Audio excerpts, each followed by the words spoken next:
Okay, the next question is, tell me about a time when you had to handle conflicting feedback from multiple stakeholders. How did you manage it? Here's a good answer. In a previous project, I was working on a new feature for a product, and I received conflicting feedback from two stakeholders, the product manager and the design team. The product manager wanted the feature to be delivered quickly to meet a market opportunity, while the design team wanted to take extra time to refine the user interface to ensure it was polished and user-friendly. As the lead engineer, my responsibility was to balance these competing priorities and ensure that we delivered a product that met both the business goals and user experience standards. I needed to find a way to incorporate both viewpoints into a feasible plan while keeping the project on track. I scheduled meetings with both the product manager and the design team to understand their concerns more clearly. I facilitated a discussion where each stakeholder could voice their priorities and limitations. Afterward, I proposed a phased approach. We would initially release a functional version of the feature with a focus on core functionality and a simplified design, then iterate and refine the user interface in subsequent releases. I ensured that both teams were aligned with this approach and that we communicated the plan to all stakeholders. The phased approach was approved by both the product manager and the design team. We successfully delivered the feature on time while allowing for future design improvements. The feedback loop was smoother in the following phases, and we ended up getting positive reviews from users as well. This experience taught me the importance of clear communication and compromise when balancing multiple stakeholders' needs. Why this works? It should work well because 1. Demonstrates strong communication and collaboration skills.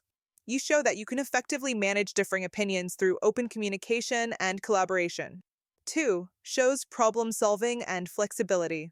By suggesting a phased approach, you demonstrate creativity and flexibility in finding a solution that satisfied both sides. 3. Emphasizes results and stakeholder alignment. You provide a clear outcome, emphasizing that both teams were satisfied with the solution and that the project succeeded. 4. Highlights learning and growth. The lesson learned about clear communication and compromise is valuable for future collaboration, showing that you reflect on experiences and grow from them. What you should avoid saying. 1. Ignoring the stakeholder concerns. Avoid saying something like, I just decided to go with what I thought was best. This ignores the input of others and could suggest a lack of collaboration or empathy for stakeholder needs. 2. Lack of action or problem solving. Avoid responses like, I just waited for the stakeholders to resolve it. It's important to show that you took action to resolve the conflict, not just that you let it go unresolved. 3. Oversimplifying the situation. Saying something like, the feedback was conflicting, but we worked it out easily, can sound unrealistic and fail to capture the complexity of handling conflicting stakeholder interests. 4. Focusing only on one stakeholder. Avoid focusing only on one party's concerns, e.g., just the product manager or design team, without showing how you manage the feedback from all involved parties. Thanks for watching. For more tech interview questions, please go to bowsiate.com. Okay, the next question is, tell me about a time when you made a mistake on a project. How did you handle it, and what did you learn? Here's a good answer. In a previous role, I was working on a feature update for a mobile app, specifically focused on improving load times. While optimizing the code, I mistakenly overlooked a dependency in the data fetching function, which caused some users to receive outdated information due to caching issues. As the engineer responsible for this feature, I was expected to ensure that it functioned smoothly and improved performance. The caching error meant that users were not getting real-time updates, which could harm their experience and trust in the app. When I discovered the error, I quickly alerted my team and took responsibility. I worked closely with a colleague to roll back the problematic update temporarily, then updated the data fetching function to handle caching properly. I also added additional unit tests to catch similar issues in the future and collaborated with the QA team to ensure comprehensive testing before re-releasing the feature. The rollback and update minimized user impact, and the re-release was successful. This experience taught me the importance of thorough testing, especially when dealing with dependencies, and it encouraged me to add additional test cases for future updates. Since then, I've become more diligent about reviewing dependencies and involving the QA team earlier in the development cycle. Why this works? It should work well because 1. Demonstrates accountability and integrity. You immediately took responsibility for the error, which shows honesty and accountability. 2. Highlights problem-solving skills and a calm response. By describing your approach to resolving the problem, you demonstrate your ability to stay calm, take immediate action, and focus on an effective solution. 3. Shows a growth mindset and dedication to improvement. Your explanation of what you learned from the experience shows that you're committed to continuous improvement. 4. Emphasizes collaboration. By involving the QA team and collaborating with a colleague to resolve the issue, you show that you're a team player who values cross-functional support. What you should avoid saying. 1. Blaming others or external circumstances. Avoid placing the blame on others or on unclear requirements. For example, the requirements weren't clear, so I missed it can come off as deflecting responsibility. 2. Downplaying the impact of the mistake. Avoid minimizing the impact. For example, saying, "It was a small mistake that didn't really affect anyone," could make you seem unaware of the potential consequences of your actions. 3. Not explaining how you fixed the problem. Avoid leaving out the steps you took to resolve the issue. Saying, "I fixed it and moved on," doesn't showcase your problem-solving skills or resilience in overcoming challenges. 4. Skipping the lessons learned. Avoid neglecting to mention what you learned from the mistake.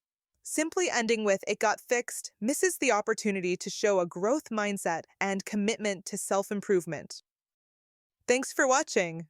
For more tech interview questions, please go to bowsiate.com. Okay, the next question is, describe a time when you needed to optimize a machine learning model that was performing well but not fast enough. What approach did you take and what was the impact? Here's a good answer. In a previous role, I was working on a real-time recommendation engine that suggested content to users based on their recent interactions. The model's accuracy was good, but the latency was too high for real-time use, leading to a poor user experience. We needed to reduce the model's inference time while maintaining its accuracy. My responsibility was to identify where the latency was occurring and explore ways to optimize the model without sacrificing accuracy, so it could support real-time recommendations. First, I profiled the model pipeline to locate bottlenecks. I discovered that the feature extraction process was particularly slow, so I focused on optimizing that first. I simplified the feature set by removing less impactful features, which reduced the pre-processing time significantly. For model optimization, I experimented with quantization techniques to reduce the model size, which also sped up inference. Additionally, I moved the model from the CPU to a GPU-based inference server, which allowed us to leverage parallel processing for faster results. After implementing these changes, I rigorously tested to ensure accuracy hadn't degraded. The optimizations reduced the inference time by 60%, bringing it well within our real-time threshold, and the accuracy remained stable. This improvement significantly enhanced the user experience, with engagement metrics rising by 15% following deployment. This experience taught me the importance of systematic profiling and trying multiple optimization strategies to find the best balance between speed and accuracy in ML systems. Why this works? It should work well because 1. Demonstrates optimization skills in ML context. You show that you understand how to optimize various parts of the ML pipeline, including feature extraction, model size, and inference hardware. 2. Emphasizes problem analysis.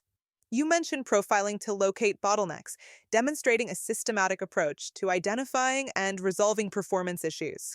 3. Shows adaptability and technical versatility. By applying multiple optimization techniques, feature simplification, quantization, GPU inference, you show that you're adaptable and knowledgeable about a range of optimization methods. 4. Highlights measurable impact and learning. You provide a clear, measurable improvement in inference time and user engagement, and reflect on what you learned about balancing performance and accuracy. What you should avoid saying. 1. Vague optimization strategy. Avoid saying, I just simplified the model until it ran faster. This approach can indicate a lack of understanding about specific optimization techniques or risk compromising accuracy unnecessarily. 2. No quantifiable outcome. Avoid responses that don't include a measurable result, like the model ran faster afterward. Meta values impact-driven results, so missing specific improvements in latency or user engagement misses an opportunity to demonstrate your effectiveness. 3. Neglecting the accuracy trade-off. Avoid focusing only on speed without mentioning accuracy, such as saying, I reduced the model complexity a lot, and it sped things up. This suggests that you may overlook quality in favor of performance, which could harm user experience. 4. Overcomplicating the response. Avoid excessive technical jargon or a lengthy explanation of each optimization detail. Saying something like, I ran a sequence of 5 different quantization techniques, tested on 4 hardware types, and modified each layer of the neural network individually might overwhelm the interviewer. Focus instead on the most impactful actions you took. Thanks for watching. For more tech interview questions, please go to bowsiate.com. Okay, the next question is, tell me about a time when you encountered unexpected issues while training a machine learning model. How did you address the problem, and what was the outcome? Here's a good answer. In a previous role, I was developing a recommendation system for product suggestions. Initially, we aimed to train a collaborative filtering model to personalize recommendations based on user interactions.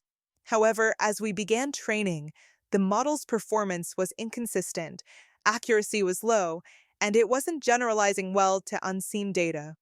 I was responsible for identifying the source of the problem and finding a solution to ensure the model was accurate and robust. It was critical to troubleshoot quickly, as the recommendations were a key feature expected to drive user engagement. I started by analyzing the data distribution and discovered that it was highly imbalanced, with some users and products being overrepresented. To address this, I implemented stratified sampling to create a more balanced training set. I also experimented with different model architectures, including factorization machines and neural collaborative filtering, to compare their performance. After testing several approaches, I opted for a hybrid model that combined collaborative filtering with content-based filtering to improve personalization. I further fine-tuned the model using hyperparameter optimization to enhance accuracy. The hybrid model significantly improved the recommendation accuracy and generalization to new users and items. After deploying it, we saw a 20% increase in user engagement with product suggestions. This experience taught me the importance of analyzing data distributions early in model development and staying flexible with model architectures to find the best solution. Why this works? It should work well because 1. Demonstrates problem solving in ML contexts. This answer shows your understanding of ML concepts like data imbalance, model architecture selection, and hyperparameter optimization, highlighting how you adapted to challenges during model training. 2. Emphasizes experimentation and flexibility. You mention experimenting with multiple models and techniques, demonstrating that you're flexible and willing to test multiple options to find the best solution. 3. Highlights attention to data quality. You identify data distribution as a core issue, showing that you understand the importance of data preprocessing and balancing for ML model performance. 4. Shows measurable impact and learning. By mentioning a 20% increase in engagement, you provide a quantifiable impact of your solution. Additionally, you reflect on your learning experience, demonstrating a growth mindset. What you should avoid saying. 1. Avoid blaming data or model choice alone. Don't say something like, the model just didn't work with the data, so we gave up on the approach. This doesn't demonstrate resilience or a strong effort to find solutions. 2. Lack of exploration. Avoid responses like, I trained a different model and it eventually worked. This approach shows limited effort to understand the root problem and might indicate a lack of troubleshooting skills. 3. Vague outcome. Avoid saying something like, we managed to improve the model and things went well. This misses the opportunity to quantify results or specify what improved, making your impact unclear. 4. No mention of lessons learned. Don't skip reflecting on the experience. If you don't mention what you learned, it may seem like you don't take opportunities to improve your skills or reflect on your methods. Thanks for watching. For more tech interview questions, please go to bowsiate.com.